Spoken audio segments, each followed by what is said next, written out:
Hello, welcome to another edition of the Pace Report. I'm Brian Pace reporting live here at the Jazz Standard here in New York City. Drummer Alvin Queen has straddled the R&B, jazz, gospel, and blues sector throughout his 40 years in the business. Tonight he is playing for the very first time in so many years back in America. Tonight he's playing with Joe Mangnarelli on trumpet, Javon Jackson on saxophone, as well as a slew of other guest musicians tonight.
Mighty long way.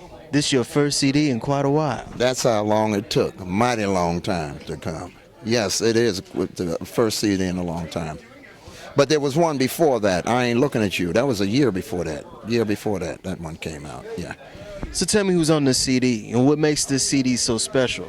The Mighty Long Way CD. The Mighty Long Way CD is very special because, I grew up with gospel background, and I had a chance to experience with that because I recorded with people such as Shirley Caesar, James Cleveland, the Five Blind Boys from Alabama, and the Swan Silvertones. My early years, I recorded for a Harb record label.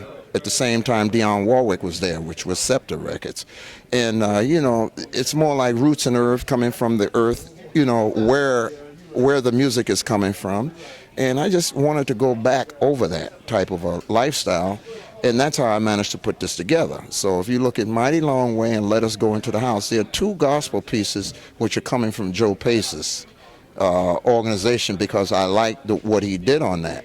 And then I followed it up with the blues, which Jesse Davis did. You understand? Albor, blues he dedicated to me. And then what I did was, I spent time with Oscar Peterson. I was with Oscar Peterson for 3 years. So when you look at this, there's Backyard Blues and there's Sushi, which Oscar Peterson had there. And then we did the tune United because I remember Art Blakey and Lee Morgan. And I tried to round the album out as much as I could to be able to work for every radio station if possible. So that's what happened with that.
come home. You were born in the Bronx, but you were raised in Mount Vernon.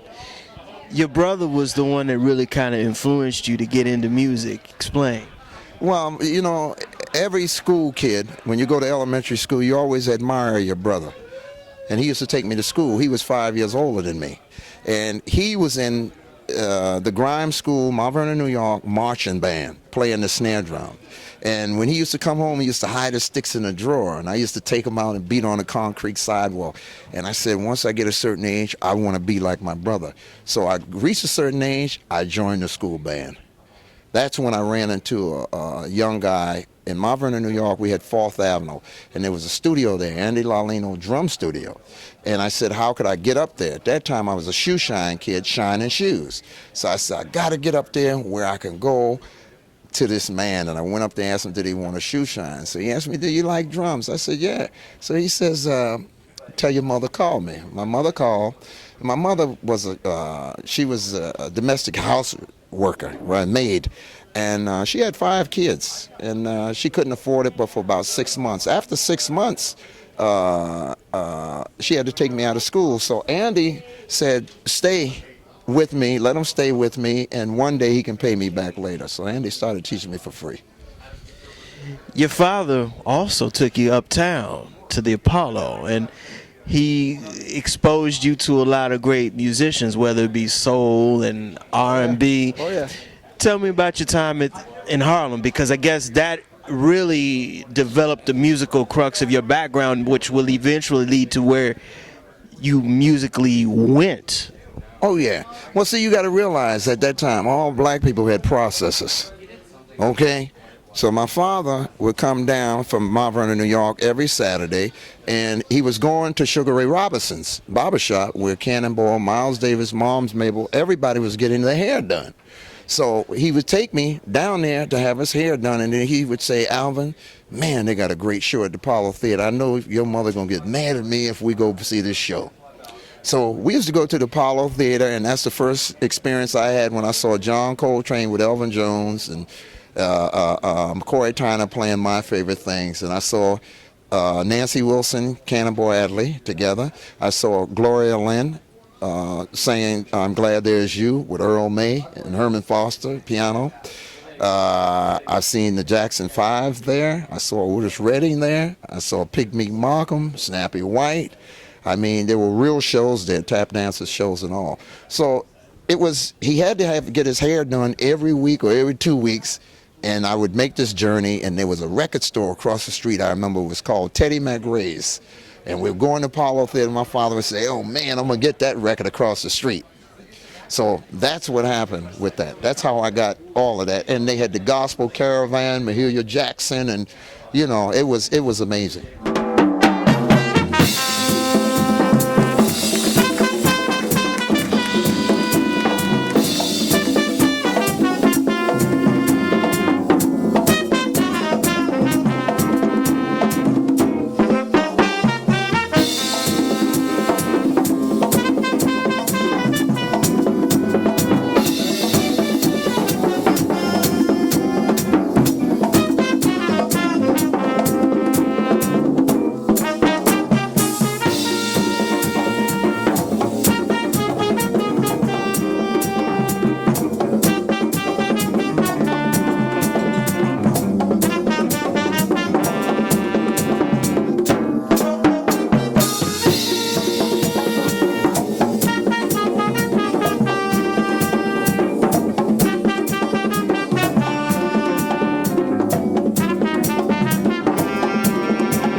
One of your most important musical partnerships was, and he became your mentor, was the great Horace Silver.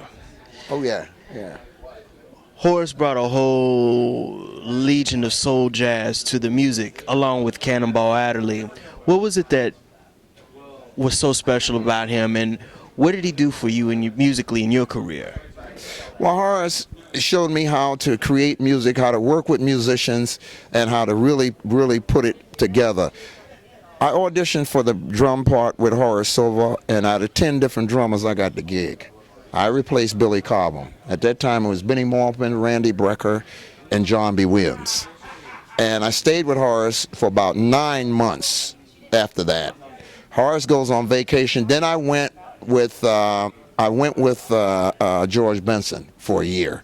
And then after that, I went on to Europe with Charles Tolliver. But Horace, then I came back and rejoined Horace for another 4 or 5 years, you know. George Benson also. I mean, that was a beautiful time because you were with Dr. Lonnie Smith and Idris Muhammad. And what was that like?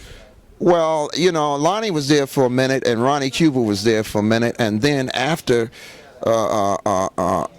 Lonnie left, we had Charles Covington from Baltimore. But we traveled all over in a van, and we were the house band at the Authors Round Table in the Bronx, and we were the house band. We started at the Blue Book up on St. Nick. We were there. We the house band, and we had Jimmy Boyd was booking us, Stanley Turrentine, and that's before Grover Washington had just came to New York. But they were great moments. Jimmy McGriff, Jack McDuff, and, you know, Lennox. They had Lennox Terrace where Leon Thomas was living, and Harold Vick and Richard Pablo Landrum, and we used to really hang out a lot. Charles Tolliver, the trumpet player, invited you to play overseas, and I guess it was overseas where you developed a love for the European culture, and you eventually immigrated overseas. Well, it's not, you know, I went overseas because I was going through different changes or problems, you know, all musicians have, either drinking or something. And when I went overseas, the people respected the music much more at that period of time, and you can work much more. And, you know, I started going to Europe for 2 weeks and ended up 2 months. And I would go for 1 month, ended up for 3 months. And I worked more over there. I made more money in Europe in 2 years than I ever made in my whole life. That's how I started my record company, Neilford Records. You see? So Europe was great. It was a harboring place, and a lot of work which Kenny Klook didn't do, Kenny Clarke didn't make. He would call me to make that. And I got hooked up with Jimmy Woody, who was the bass player with Duke Ellington, and that's how I met Benny Bailey. That's how I met Johnny Griffin. That's how I met, you know, Woody Shaw was over there. I used to be the house drummer in Nice when James Baldwin used to come, and Slam Stewart and Major Holly, and I mean Earl Warren and Benny Carter. We were doing so much, you know, I was doing so much in Europe, there wasn't no reason to come back.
That'll do it again for another edition of the Pace Report. I'm Brian Pace, reporting live here at the Jazz Standard here in New York City.